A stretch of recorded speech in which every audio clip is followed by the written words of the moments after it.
Tonight, who's in and who's out of the Liberal leadership race? Fires rage across the Los Angeles area as homes burn.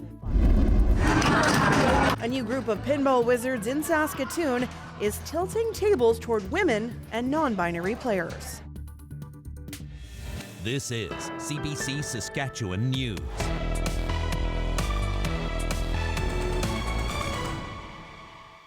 It's Wednesday, January 8th. Thanks so much for watching. A number of cabinet ministers say they are considering a bid to replace Justin Trudeau as Prime Minister and party leader. Ashley Burke has the latest on the leadership race. On his way into caucus, but out of office, Justin Trudeau meeting with his MPs as the field of his possible successors starts to narrow. Trudeau's new second in command says Liberals across the country are encouraging him to run, but he's decided not to. Last night, and then after sleeping on it this morning, I decided that the most important thing I should do over the next few months is my job as Minister of Finance and Intergovernmental Affairs. A decision Dominic LeBlanc says came down to Donald Trump and his tariff threat. I will be solely focused on the real economic threat. The Foreign Affairs Minister says she's considering a leadership bid, but said she's also preoccupied with what's unfolding south of the border. I very much know that I'm the Minister of Foreign Affairs at a time where it's extremely difficult with the American administration, the incoming one. And so that's why I'll continue my reflection. Are you running to be the next leader? 3 other cabinet ministers are also considering running. I think it's important that we have a candidate who understands the whole country. Well, I've been consistent that I'm seriously considering a bid for the leadership. I want to ensure that I have a sufficient amount of support to be competitive in the race. Trudeau's former Deputy Prime Minister, Chrystia Freeland, also viewed as a top contender. Est-ce que vous allez vous présenter? She's not saying anything publicly about her intentions, but privately is making calls. In a stunning move, she resigned in December after Trudeau tried to replace her as finance minister and offer her another portfolio tied to Canada-US relations. But that backfired and became a pivotal moment that led to insurmountable internal pressure for Trudeau to resign. I had really hoped that she would agree to continue as my deputy prime minister and take on one of the most important files that not just this government but this country is facing. But she chose otherwise. Trudeau will meet with the Liberals' national executive tomorrow to talk about how the leadership race will unfold. It will be up to the party to decide how it chooses its next leader and start figuring out what the rules will be. Ashley Burke, CBC News, Ottawa. Lingering questions after a high-profile court case in Saskatoon was stayed because of delays. The Crown is now appealing that decision in a THC-impaired driving case in which a 9-year-old was killed. Is the public outrage justified or misdirected? Jeremy Warren has more. The decision shocked a family and put the legal community on trial. In December, a Saskatoon judge issued a stay of proceedings in the Taylor Kennedy trial. Kennedy was charged with impaired driving causing death. She was behind the wheel of the vehicle that struck and killed 9-year-old Baeleigh Maurice. The judge ruled the trial was taking longer than the constitutional limits allowed. This lawyer says the judge had no choice but to follow the rules set out in R.V. Jordan. They can't think about the parties. They have to strictly look at the law and apply the law. And sometimes that's going to be a decision that is not something the public expects. Public outrage and demand for change followed the decision. People are upset and families and witnesses are upset because they have experienced a great loss and they feel that there's no justice. But ultimately, when things are going well, Jordan actually helps us move things through faster and it holds everyone accountable. You're doing something and the end result. Another lawyer says you might not even realize how your rights in the justice system are protected until they're needed. And so the victim may not understand it when they're the victim, but they may understand the importance of rights and freedoms when it's their brother, their sister, their cousin who is charged with a crime they didn't commit, and they're being hung up by the system. The Crown filed its appeal earlier this week. In a case full of delays, more waiting for a final resolution. Jeremy Warren, CBC News, Saskatoon. A Saskatchewan man found guilty of abducting his daughter has filed a notice of appeal with Saskatchewan's highest court. 55-year-old Michael Gordon Jackson took his 7-year-old on the run in an attempt to stop her from being vaccinated for COVID-19. Police found them in Vernon, BC in late February 2022. And just over 2 years later, in April of 2024, a jury found him guilty of abduction. Jackson is appealing both his conviction and sentence, calling the verdict unreasonable. He did represent himself in court, but in the notice of appeal stated he would arrange for legal representation going forward. A restaurant owner in Saskatchewan is not giving up on her dreams after a fire destroyed her restaurant in September. Snow White Family Restaurant was a staple in the town of Biggar for more than 3 decades. The fire alleged to be arson. Baeleigh Maurice caught up with the owner to see how she's doing and what's next. Maggie Tan says she was shocked when police arrived at her doorstep in September. The officers told her a fire had broken out at Snow White, the restaurant Tan and her family had owned and run in the town of Biggar for the last 32 years. Tan says the business is all she has known for more than 3 decades. So when police informed her that the restaurant was gone, Tan couldn't understand why. I'm the only one to lock the door every night for 32 years. Before I leave the restaurant, I check 3 or 4 times with everything. There's no way I will forget anything. So I was kind of confused. The Biggar Fire Department tried to salvage the building, but were unsuccessful. RCMP arrested a woman in relation to the investigation last month. Tan says the woman was a former customer.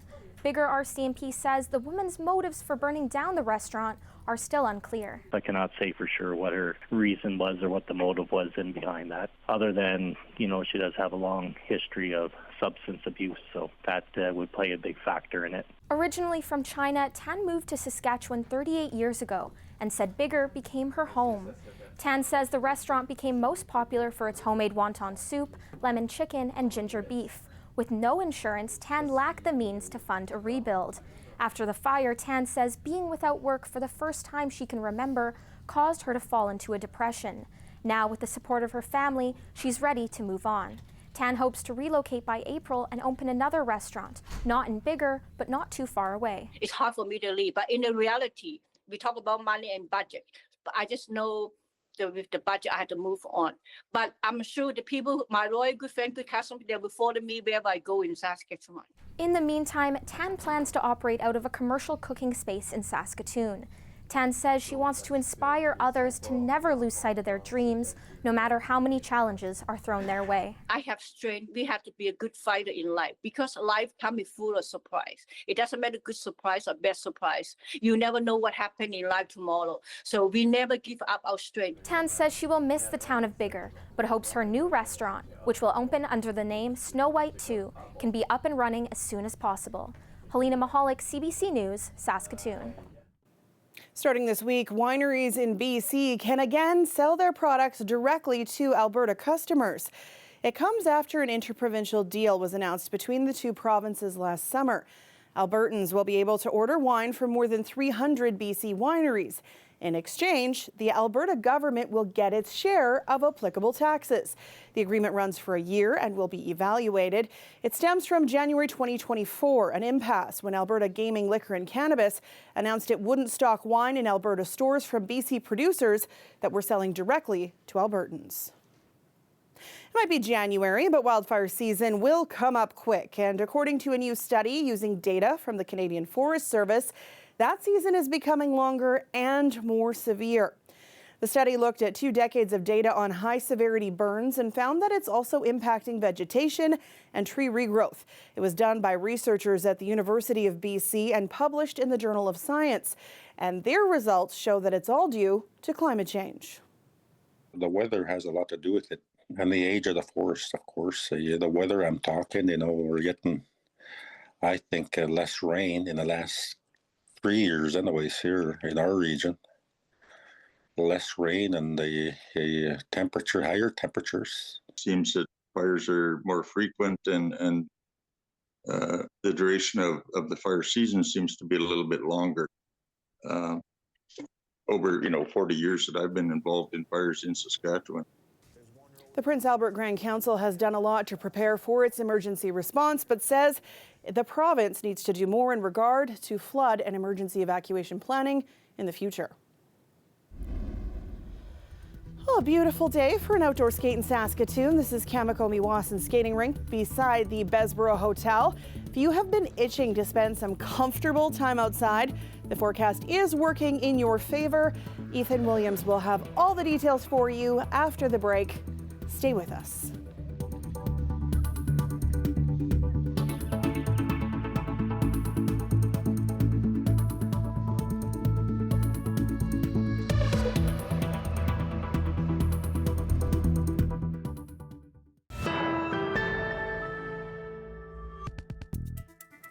There are 4 wildfires raging in the Los Angeles area. Thousands of residents have escaped from burning homes amid powerful wind and giant plumes of smoke. And at least 5 people have died.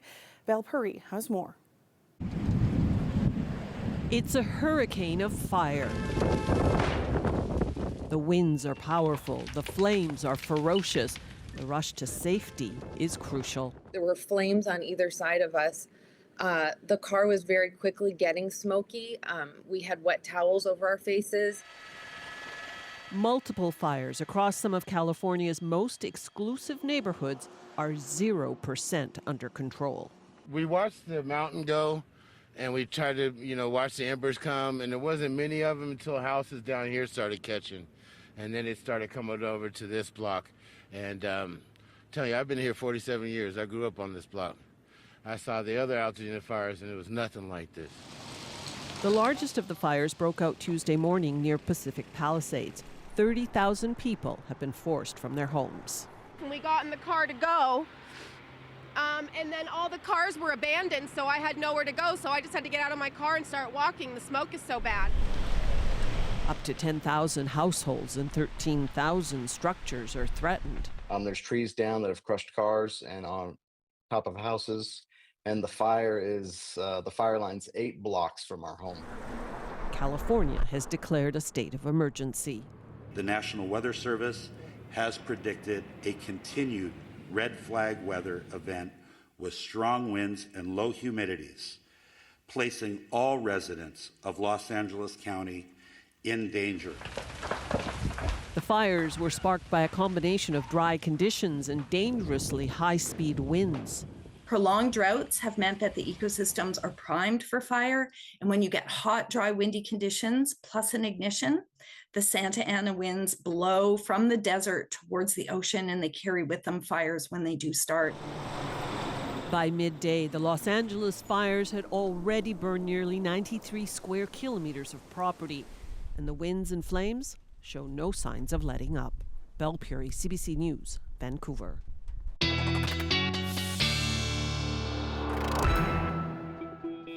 And our weather specialist Ethan Williams joins me now. Those Santa Ana winds are legendary, but are they ever destructive in this case? Yeah, no kidding. Unfortunate destruction there in California. Of course, we're not seeing anything like that here in Saskatchewan, but the winds have been gusty at times through our province as we've headed through Wednesday. Some peak gusts here in the range of 50 to 60 kilometers an hour.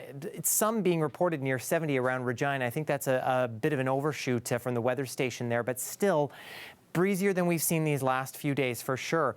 The reason that those winds are picking up is a frontal system that's been moving through, and that's been not only bringing the winds, but some snow and some rain at times through especially southern portions of the province, although that is now starting to exit Saskatchewan. That is all attached to a low pressure system, which has been bringing up some pretty warm air and some fairly uniform temperatures through the province, all of us kind of hanging around the freezing mark, and especially through south and central. This is where you notice temperatures getting above freezing, close close to 5 degrees above the freezing mark in some portions of western Saskatchewan. Now, that low pressure system that has been bringing all that moisture beginning to move out as we head through the overnight, and that'll lead to some clearing skies for many of us through south and central as we get into Thursday. I think we're in store for a partly to mostly sunny day. Still some clouds hanging on, though, in eastern sections of the north. But then our next weather system starts to move in as we get into Friday, and the clouds build back in. Friday morning, snow moving through northern Saskatchewan from this low pressure system moving through northern Alberta, and then the moisture sort of blossoms from there into south and central as we get into Friday later afternoon and evening hours.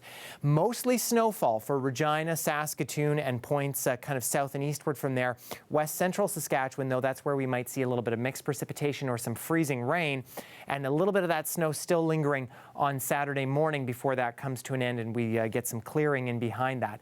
Generally, most models are calling for what could be upwards of 10 centimeters of snow in both Regina and Saskatoon, and again, places like Humboldt and down to maybe even Weyburn, Estevan, and over to the Yorkton area, and higher elevations around the Cypress Hills could be seeing similar amounts or even a little bit higher at times. There will be a corridor of maybe upwards of 10 centimeters in parts of the north, La Loche through the La Ronge area to Pelican Narrows.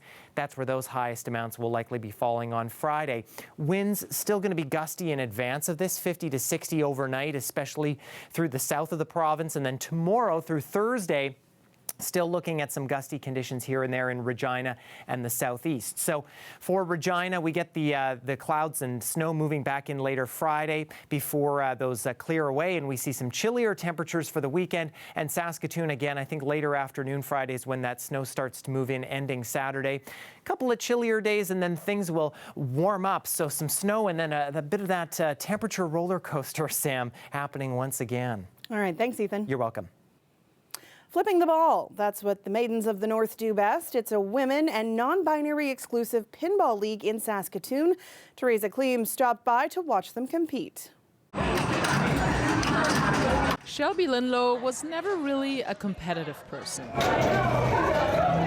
That changed when she started playing pinball. Shelby joined the Maidens of the North about 2 years ago. Every 2 weeks, the group meets at Pokey's Pinball to compete and have fun. There are some people who think pinball should be added to the Olympics. I don't think that'll happen, but it is predominantly a male-played activity. Yeah, there's definitely less women players who play it, especially competitively in tournaments in the province, at least. The Maidens of the North League provides women and non-binary pinball players a space to not only compete against each other, it's also an opportunity to enjoy each other's company and meet new people who share the love of pinball. I think it's nice for us all to, we all do different things. We have, actually, our group is a lot of professionals, business owners, and a couple of us are parents, and it's just a guaranteed night to come and be around other women in a nicely lit, safe cafe where we can enjoy good food and company. It's really mostly about the company. Let go? Yeah. And about encouraging each other.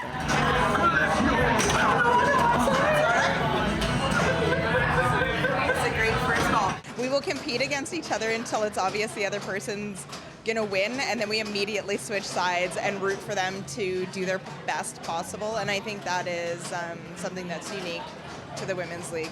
Around 25 players are flipping the balls with the Maidens of the North. The league has been growing over the years, and one of the newer members is Tara Schoonbird. For her, competing in pinball is also a trip down memory lane, reminding her of playing arcade games with her brothers as a little girl. I barely knew what was going on, but it was so much fun. All the lights and everything when you're a kid, right? And so now it's fun to come and play the game and actually try to get the high scores that I could never get when I was a kid. So it's that nostalgia that really, for me anyway, makes it a lot of fun. Even if not every game is a win, but there's always a chance to try again when the next season kicks off in February. Teresa Kleem, CBC News, Saskatoon. It's an American institution. I got a fever, and the only prescription is more cowbell. Any questions? That's a taste of an upcoming docu-series to mark the 50th anniversary of Saturday Night Live. SNL 50 Beyond Saturday Night looks back at 5 decades of the show. It features interviews with many famous, familiar faces, including Canadian-born creator Lorne Michaels. It premieres on January 16th. We'll be back after the break. We're making a documentary about the cowbell sketch. That the writers get credit that they deserve. Absolutely.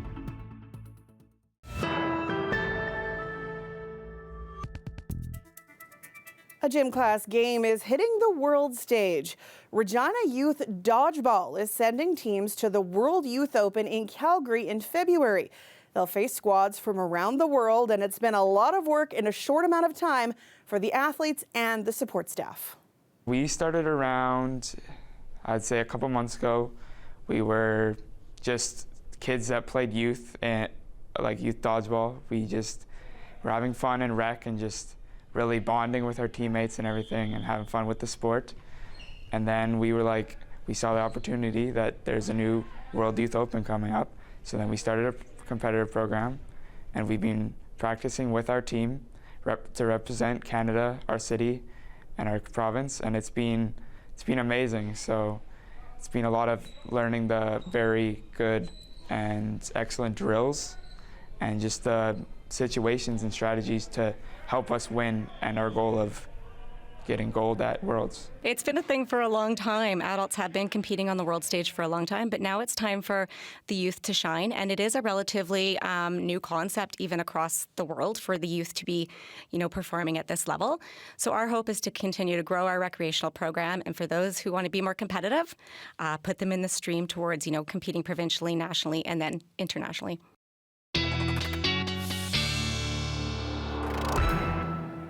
And Ethan's back with one last look at your weather. Won't have to dodge anything tonight in terms of our weather forecast. Temperatures dropping down probably to around -5 to -10. Regina, that temperature keeps being way lower than I think it's actually going to be. I think it's probably around -5 for us overnight as we see a little bit of cloud cover sticking around, but the moisture coming to an end that we've seen through the day. Northern Saskatchewan, still some cloud cover hanging around. You notice, though, where we get some clearing, temperatures down around -20. That clearing probably going to continue to move kind of southeast through the day as we head through Thursday. That'll mean temperatures actually dropping for most of us through the north as we see those highs kind of between -10, -15 in the Churchill region, closer to -25 at times in the far north. For south and central, starting the day kind of where we ended up overnight, but I think the skies will clear for many of us. Maybe a little bit of moisture hanging on into east central portions of the province and around the Parkland region, but for the rest of us, mix of sun and cloud with highs around -5 and still a little bit breezy for Regina and the southeast, Sam. All right, thanks, Ethan. You're welcome. And that is it from us. For more news anytime, you can head to cbc.ca/sask or subscribe to our YouTube channel. You can also download the CBC News app on your smartphone or tablet. Thanks so much for watching.